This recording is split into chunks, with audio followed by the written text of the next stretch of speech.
Hello, this is Mike from Dimensional Walking, and today we're going to talk about Vortex Photography. And I'm going to title this one, The Paranormal Entities Through the Eyes of Vortex Photography. And we're going to do two parts here. This will be part one. So make sure you watch part one and part two. Part two will follow, I guess it'll be next Tuesday. So this should come out on Friday, and then part two will be on Tuesday. So today I'm going to introduce you to what I think is, I consider a amazing personal discovery that happened probably 20 years or so ago. And we were out on a mini expedition. I was out with my friend of mine, Kiwani, which I've talked about before, in search of nature and Sasquatch and other paranormal type stuff. And we were in, I guess it was Eastern Washington at the time. And well, let me just back up just a second. I do want to mention something. About 10 years before that, my brother-in-law, Dennis, surprised me with a wonderful 35 millimeter camera at the time. It had a very large screen on the back, and so that you can analyze and look at the pictures and blow them up, et cetera, et cetera. You know, I really loved the camera at that time, but I didn't realize until later how much I was really going to love it, mainly for its special abilities that seemed to develop as time went on. And actually, here is the camera. So it's a Nikon, and it's pretty basic. You know, it's got the big screen that you can analyze them all. And of course, now being like 30 some years ago is when he bought it for me. Now cameras, you know, and some of the better cell phones are actually better in many ways. Although this one is a little bit special, and I'm probably going to tell you kind of why as we go on, or at least try to tell you, because it's still a mystery for the most part. So anyways, back to the mini expedition in Eastern Washington. For some crazy reason, while we were wandering around the forest and the woods looking for Sasquatch and stuff, right? I decided to go ahead and take random photos of the environment, just random photos. And I also took them of dark areas in the photos, shadowy areas, dark, you know, shadows, or even like caves or whatever that may appear as we walked around. Now, I think the reason I did that was I was kind of in the back of my mind remembering a conversation I had with a Native American shaman back several years before that, in which he told me we were talking about things in the forest, we were talking about paranormal, Sasquatch, etc. And he said to me, take photos of the darkness in the woods or in the forest, I think he said. He said, don't aim, just shoot with a steady hand. That's all he really said. He didn't say anything else. And so I did on that particular day. And oh my God, did I get some interesting stuff. Okay. And you will see, you'll see it if you want, you know, I'll tell you about a little bit more of that on part two. But anyways, so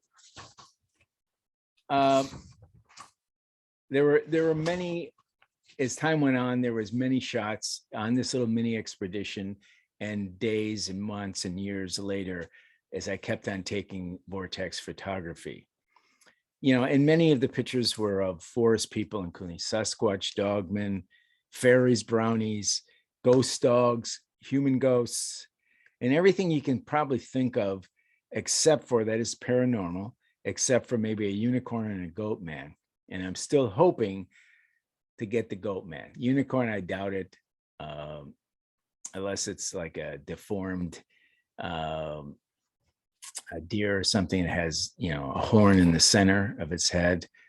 But the goat man, I think, is still possible. The reason I say that is there's been sightings recently of goat men in eastern part of Oregon. So I could go out there and see what I could find. I think it's possible. I really do.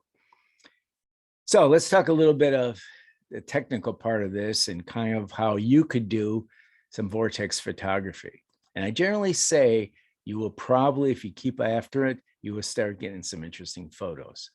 I think it has somewhat to do with the people that are taking the photos. I really do. And maybe something to do maybe with the camera, but maybe not with the camera so much. But I think the person has to be open-minded, willing to accept the possibility you're going to get some really interesting and maybe strange things on your photos.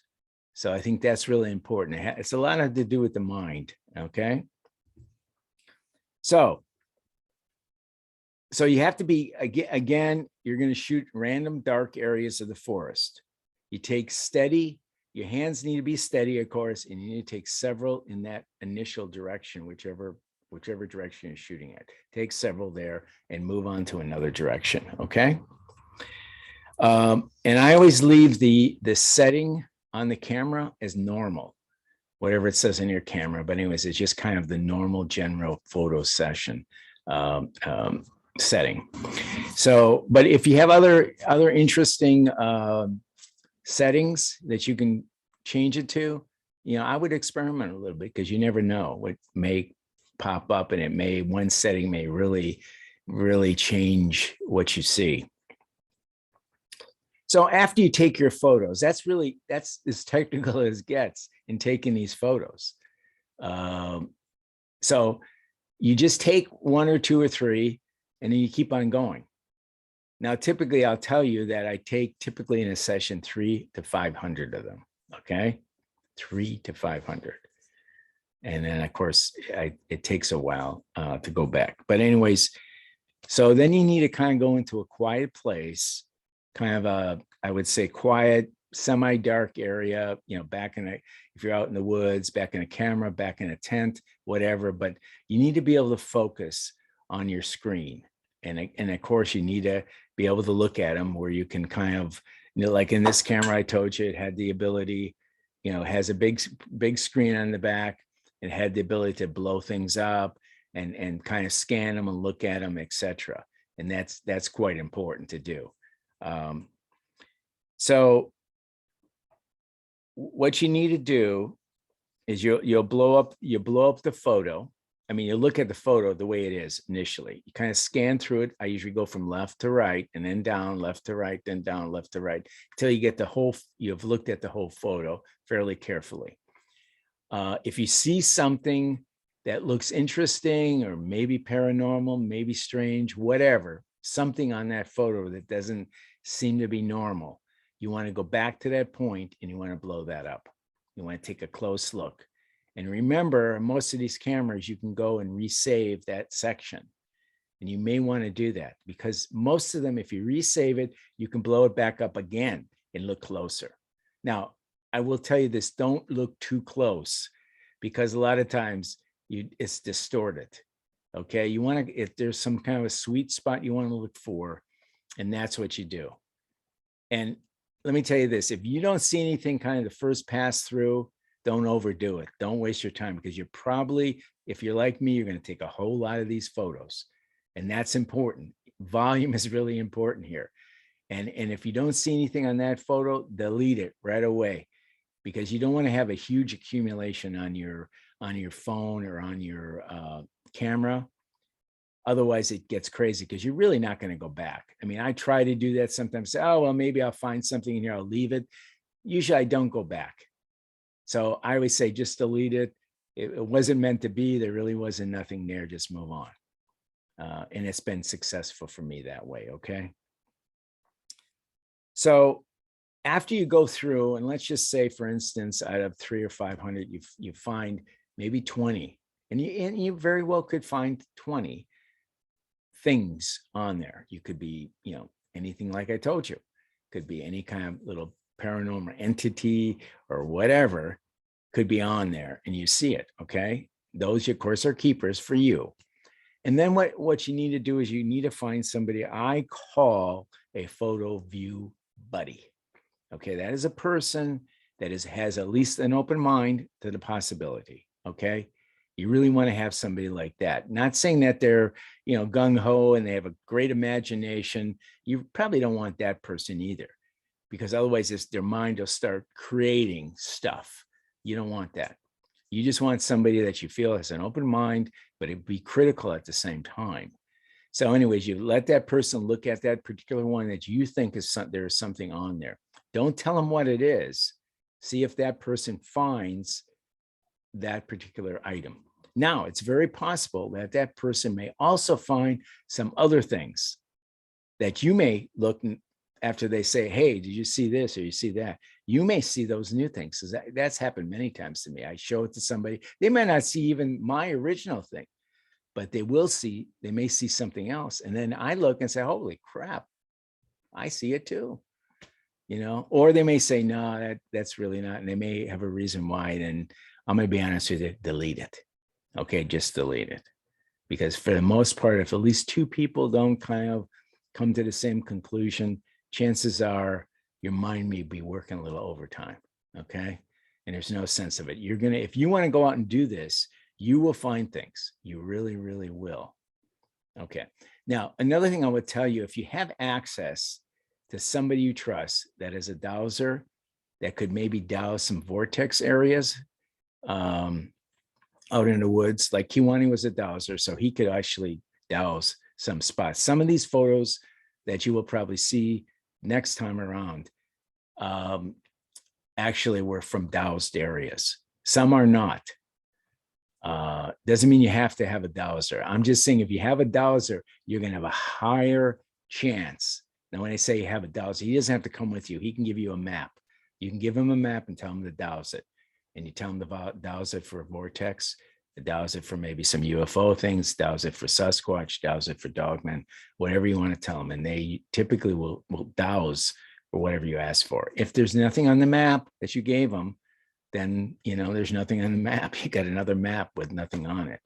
But a lot of times I would go and give Kiwani a map. He would douse it. Sometimes he'd find UFO. Sometimes he'd find, other interesting things. I'd go to that spot on the map or as close as I could get to that spot on the map, sometimes at the top of a mountain or in a swamp or something. And sometimes I couldn't get exactly to the spot. I would get as close as possible and start taking my photos. Okay. So that's really important to know that you can use it. You can use it from a dowser's viewpoint, or you can just go out in the woods by yourself. Or if you're an empath, maybe you can sense some things and say, oh, well, over there something is going on, or over here something's going on. Yeah, use that as your directional finder, which is very important too. Okay. So anyways, if you can find, you're going to find if you do this consistently enough, you will get some of these photos. I almost guarantee you really will. And it's pretty rewarding. I really believe it's, a treasure to find them. And, and then you can go ahead and once you get your photo view buddy to confirm some, then you don't feel so bad just taking this some other, maybe more of a stranger person and saying, hey, I see this, or what do you think? Then you feel a little confident somebody else has confirmed it before you get to that stranger person, because otherwise they may think you're a little wackadoodler.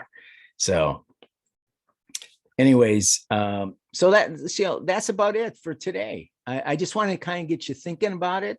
I want to give you some ideas how to do it. Of course, you can send questions. You can either comment on the channel, or you can go to dimensionalwalking@gmail.com and ask some questions, just general questions about Vortex photography. It's not complicated. It really isn't. Almost all cameras seem to work. I mean, this one here is a little special for me. I've got some pretty amazing photos out of it.